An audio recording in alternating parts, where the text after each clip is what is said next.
Hello aspirants, very warm welcome to all of you. मैं हूं नितिन चतुर्वेदी और आप सभी का स्वागत है हमारे इस चैनल मेन बस आईएएस में। तो दोस्तों, आज मैं स्टार्ट करने वाला हूं class 11 geography NCERT fundamentals of physical geography. ठीक है, तो ये जो सीरीज है हम इसको कंप्लीट करेंगे और आज इस सीरीज का पहला लेक्चर है। तो चलिए स्टार्ट करते हैं।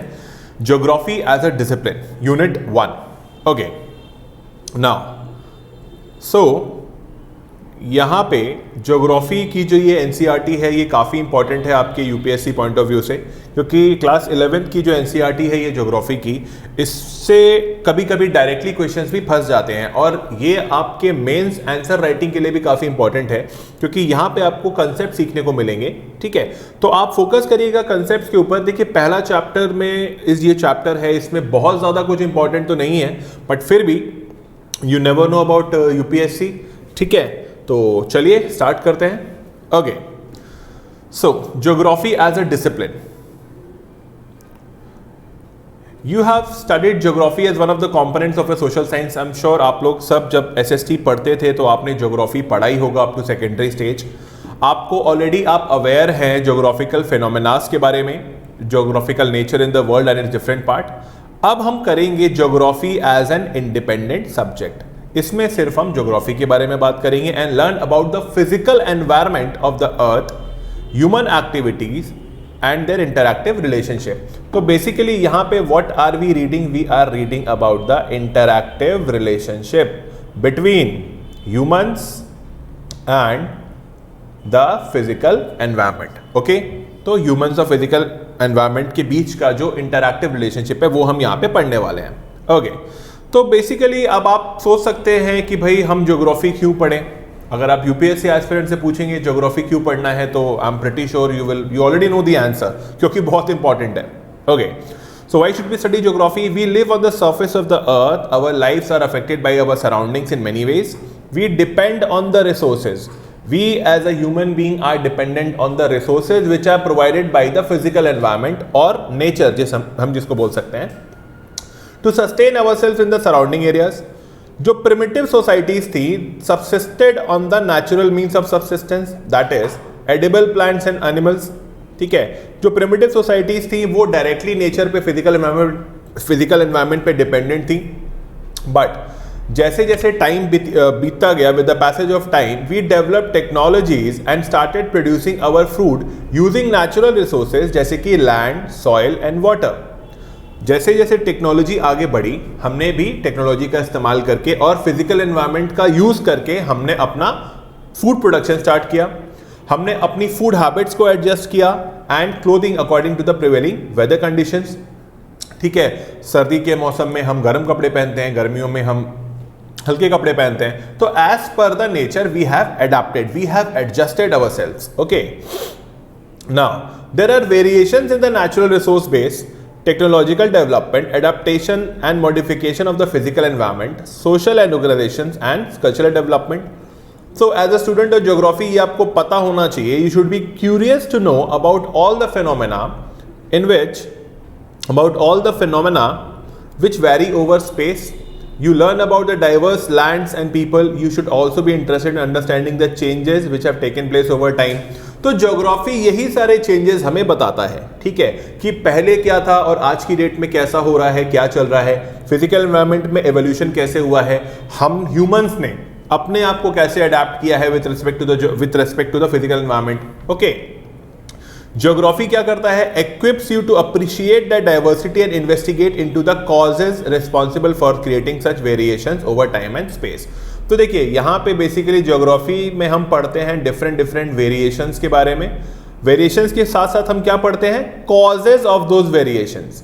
ठीक है, ये जो वेरिएशंस हैं तो इसके कॉजेज क्या हैं? For example, let us take example of an earthquake. हमें पता है अर्थक्वेक आता है P wave, primary wave, surface wave, बहुत सारी वेव्स आती हैं उसमें, जिसकी वजह से क्या होता है, अर्थक्वेक की इंटेंसिटी कितनी होती है ये हमें पता है, हम मेजर करने के लिए हमारे पास रिक्टर स्केल है। ओके, बट अर्थक्वेक आता क्यों है ये भी हमें ज्योग्राफी से पता चलता है। ठीक है, वेरिएशंस जो होते हैं और कॉजेज ऑफ वेरिएशंस जो होते हैं। Okay, now you will develop skills to understand the globe converted into maps and have a visual sense of the earth's surface, the understanding and the skills obtained in the modern scientific technique such as GIS। GIS क्या होता है? Geographical information system, ठीक है, it is GIS, geographical information system, and computer cartography. तो देखिए सबसे पहले तो ये समझिए कि कार्टोग्राफी क्या होता है। कार्टोग्राफी का मतलब होता है, cartography means map formation, maps बनाना, ठीक है। कार्टोग्राफी का मतलब होता है मैप बनाना, ठीक है। और कंप्यूटर कार्टोग्राफी क्या होता है? कंप्यूटर की हेल्प से मैप बनाना, okay. They equip you to meaningfully contribute to our national endeavour for the development. Now the next question which you may like to ask is कि भाई ज्योग्राफी है क्या, ठीक है। अब ऑलरेडी आपको पता है कि भाई अर्थ हमारा घर है, it is also home to many other creatures, और भी बहुत सारे क्रीचर्स जो हैं जिस अर्थ पे रहते हैं, छोटे हों चाहे बड़े हों, which live on the earth and sustain themselves. The earth surface is not uniform, ये आपको पता है, अर्थ का सरफेस यूनिफॉर्म नहीं है, उसमें बहुत सारे फिजिकल वेरिएशंस हैं, जैसे कि mountains, hills, valleys, plains, plateaus, oceans, lakes, desert and wilderness, हर तरह की आपको वेरिएशन अर्थ के सरफेस पे मिल जाएगी। तो there are variations in it social and cultural features also. Earth के अलग अलग देशों के अलग अलग सोशल फीचर्स हैं, अलग अलग कल्चर्स हैं, ठीक है। विलेजेस हैं, सिटीज हैं, रोड्स हैं, रेलवेज हैं, पोर्ट्स हैं, मार्केट्स हैं, many other elements created by human beings across the entire period of the cultural development. तो ये सारा का सारा हमने खुद से क्रिएट किया हुआ है, ठीक है। Now this variation provides a clue to the understanding of the relationship between the physical environment and the social features. Physical environment basically क्या है? Physical environment हम ऐसा सोच सकते हैं कि एक ये स्टेज है, it is a stage जो हमें नेचर ने दिया है बना के कि भाई ये लीजिए, हमने आपको फिजिकल एनवायरनमेंट दे दिया, अब आप इस पे क्या करेंगे? अब आप अपनी टेक्नोलॉजी और टूल्स की मदद से what you will do, on which the human societies enacted the drama of their creative skills with the tools and techniques which they invented and evolved in the process of their cultural development. अब इसके ऊपर हम humans जो चाहें अपने technology, अपने tools की मदद से इस पे अपना क्रिएटिविटी हम दिखा सकते हैं। Now you should be able to attempt the answer of the question posed earlier कि भाई what is geography? तो देखिए, अगर हम ज्योग्राफी की डेफिनेशन को बहुत ही सिंपल टर्म्स में देखेंगे, अगर हम ज्योग्राफी की डेफिनेशन बहुत ही सिंपलेस्ट टर्म्स में देखेंगे, it is simple as geography is the description of the earth. Earth का डिस्क्रिप्शन है ज्योग्राफी, दैट्स इट। और ये जो फर्स्ट ये जो टर्म है geography, it was coined by Eratosthenes, he was a Greek scholar. इसका मतलब होता है जियो, मतलब होता है अर्थ, और ग्राफोस मतलब होता है डिस्क्रिप्शन। तो अर्थ का description, geography. Now put together they mean the description of the earth. Obviously, the earth has always been seen as an abode of human beings, and thus scholars define geography as the description of the earth as the abode of human beings. So you are aware of the fact that reality is always multifaceted and earth is also multidimensional. जो reality है वो multifaceted होती है, आपको पता है, और हमारी जो अर्थ है ये भी multidimensional है, okay? इसमें that is why many disciplines from natural sciences, जैसे कि अब क्योंकि अर्थ इज मल्टीडायमेंशनल, तो हमें अलग अलग ब्रांचेस के थ्रू भी हमें अर्थ के बारे में उसकी नॉलेज मिलती है, जैसे कि होता है जियोलॉजी, ठीक है, पेडोलॉजी हो गया आपका, सॉइल साइंस, ओशिनोग्राफी जिसमें हम सिर्फ ओशंस के बारे में पढ़ते हैं, botany, zoology and meteorology is about atmosphere and all सारा। ऐसे number of sister disciplines in social sciences, जैसे कि इकोनॉमिक्स, हम इकोनॉमिक ज्योग्राफी भी पढ़ते हैं, history, we can relate history with the geography की भाई हम ये देख सकते हैं कि 1000 years बैक हमारी ज्योग्राफी कैसी थी, फिर एवोल्यूशन कैसे हुआ, तो हिस्ट्री भी रिलेटेड है।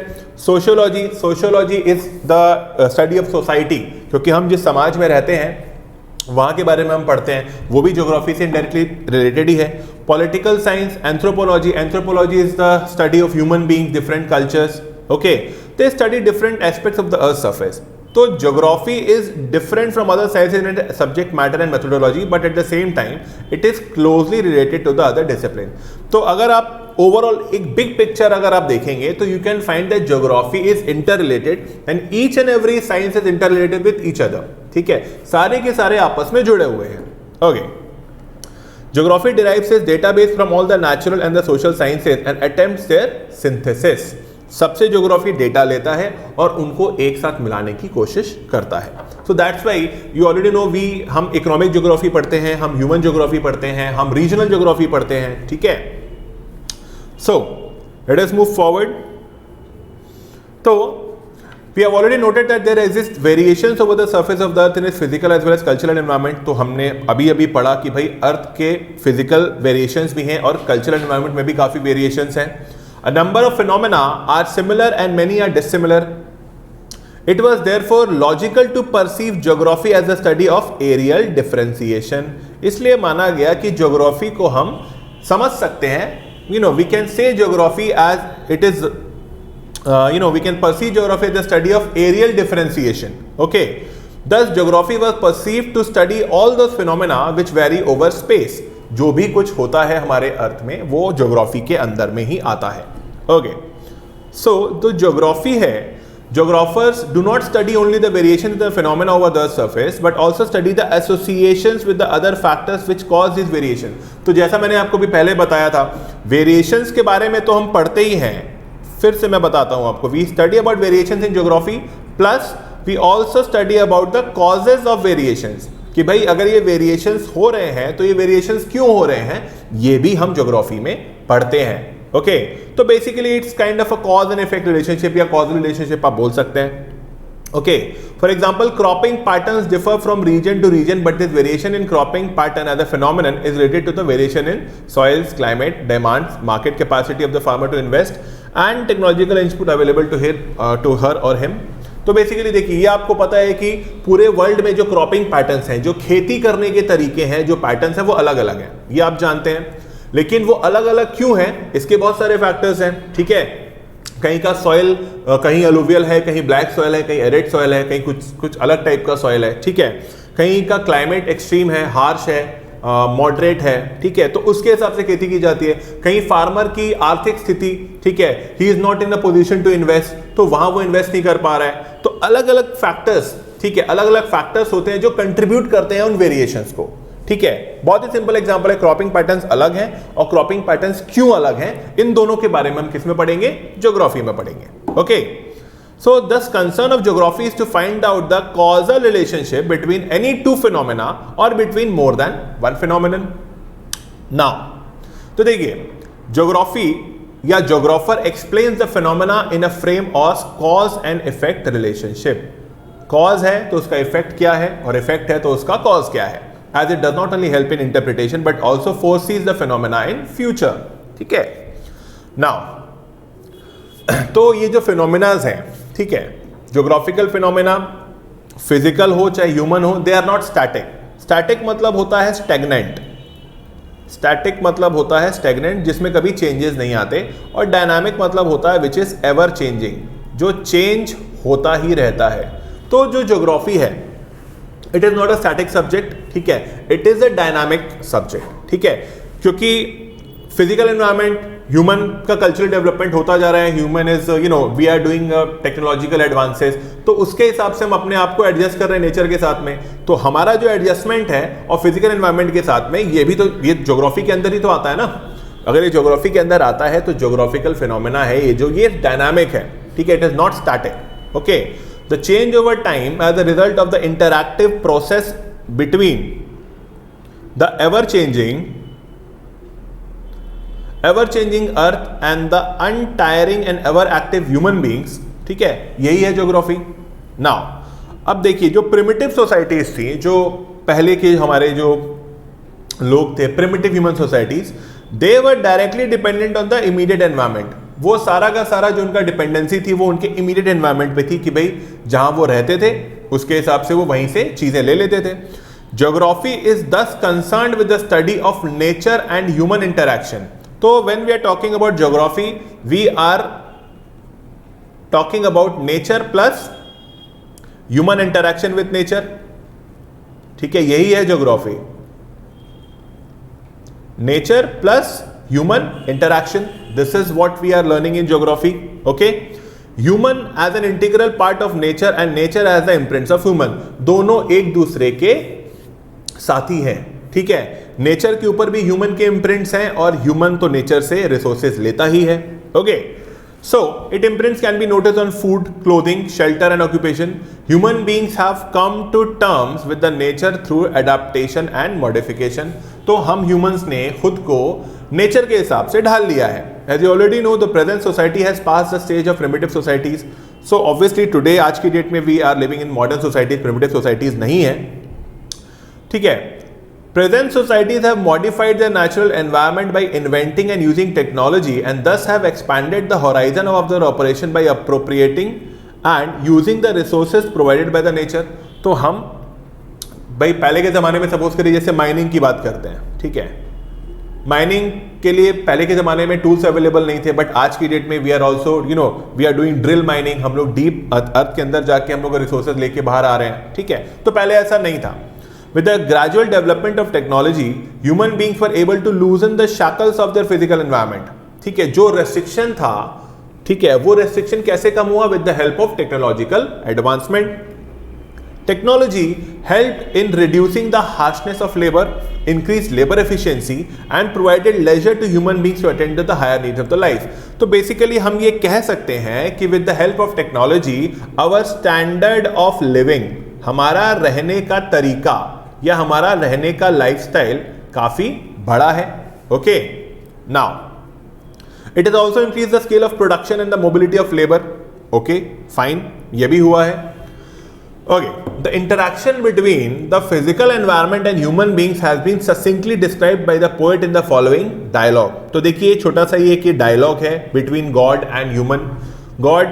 ह्यूमन बोलता है गॉड से कि भाई तुमने सॉइल बनाया, मैंने कप बनाया. तुमने रात बनाई, मैंने लैम्प बनाया. तुमने वाइल्डरनेस बनाई, हिली टेरेंस बनाए और डेजर्ट्स बनाए. I created flower beds and gardens. Okay, तो human beings have claimed their contribution using natural resources. With the help of the technology, human beings move from the stage of necessity to the stage of freedom. Technology की मदद से we have moved ahead from the stage of necessity कि भाई हमें जरूरत थी, अब हम आजाद हैं, to the stage of freedom.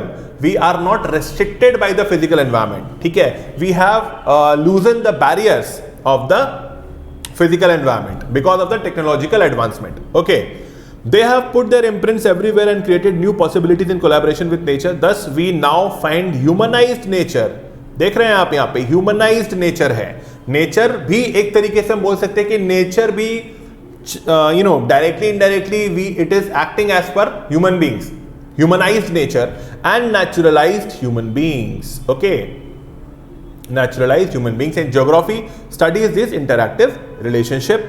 Okay, the space got organized with the help of means of transportation and communication networks, links, routes, nodes and settlements जो भी थे, integrated the space and gradually it got organized. As a social science discipline, geography studies the spatial organization and spatial integration.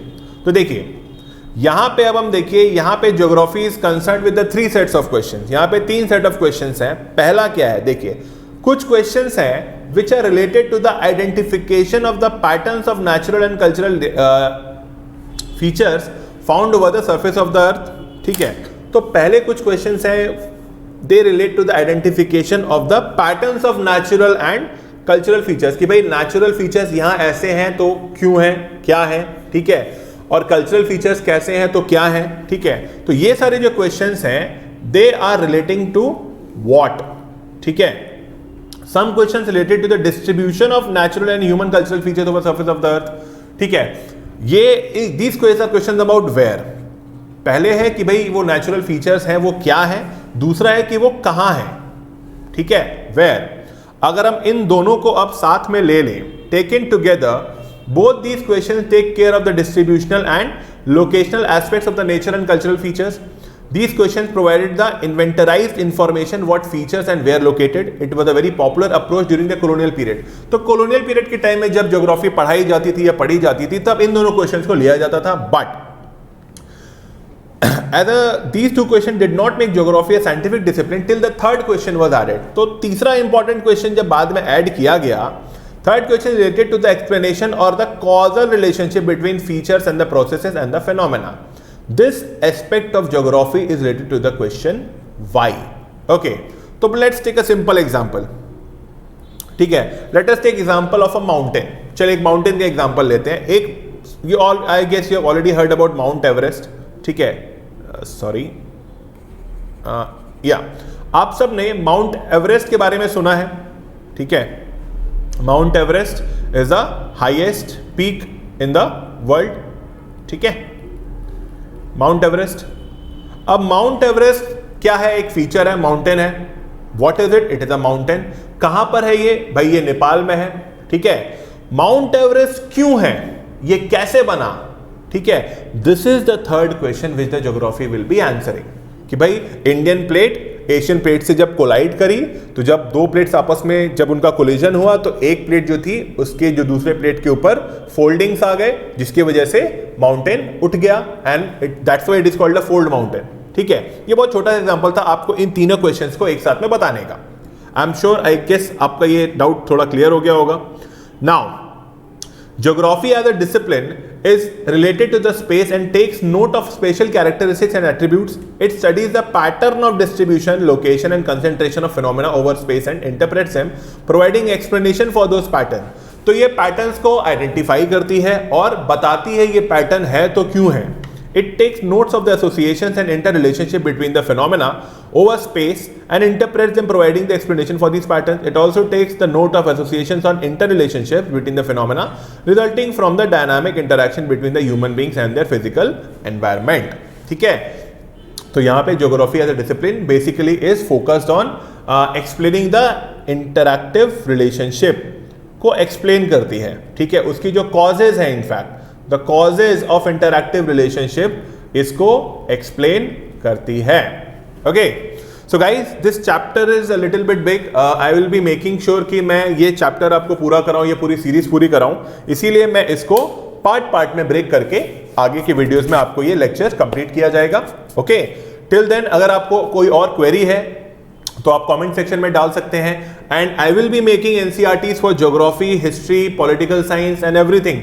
Every NCERT will be covered, ठीक है। सो अगर आपको ये video पसंद आया तो हमारे चैनल को सब्सक्राइब करिए, वीडियो को लाइक करिए एंड शेयर करिए, because this series will be absolutely free, ठीक है। आई विल बी मेकिंग श्योर कि मैं सारी की सारी चीजें कवर करूं ताकि जो आप ट्यूशंस में जा जाके लाखों लाखों रुपए जो देते हो वो आपको देने की जरूरत नहीं पड़े, ठीक है। फाइन, चलिए see you in the next video. Till then take care.